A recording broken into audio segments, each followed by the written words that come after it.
İmom Tirmiziy rahmatullohi alayhi bir hadisni rivoyat qiladilar.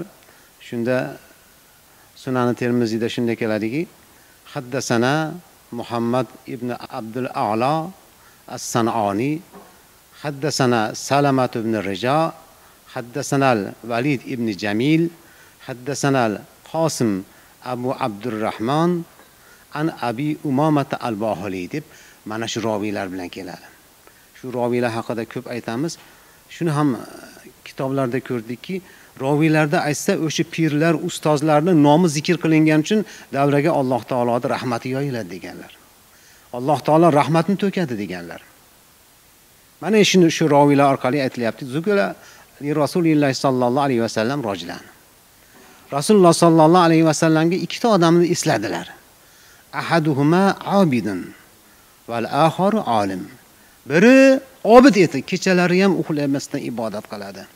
Kunduzlar ko'p nafl ro'zalar tutadi. Juda ko'p ibodat qiladi. Ikkinchisi esa olim.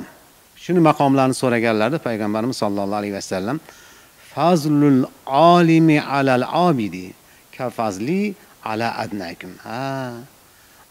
Olimni obidga nisbatan fazli bilasizmi qanday?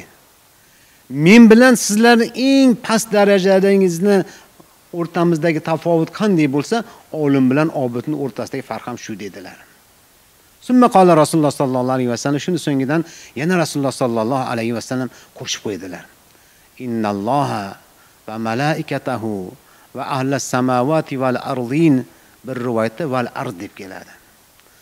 Hatta namlati fi hujriha va hatta al-hut la yusalluna ala muallimin nasir khair.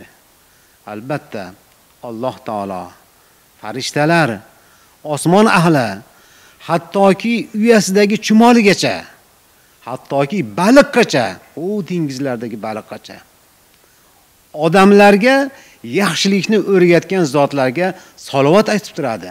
Ya'ni buni gunohini kechirgin Rabbim deb ular Xudodan to'xtamay so'rab turadi. Bunday zotlarni shu zotlar butun tirik jonzotki bo'lsa gunohini kechir deb turgan bo'lsa, bularda qanday qilib biz ustozlarni yaxshilik o'rgatganlarni dunyoviy ilm bo'ladimi? Oxirat ilm bo'ladimi?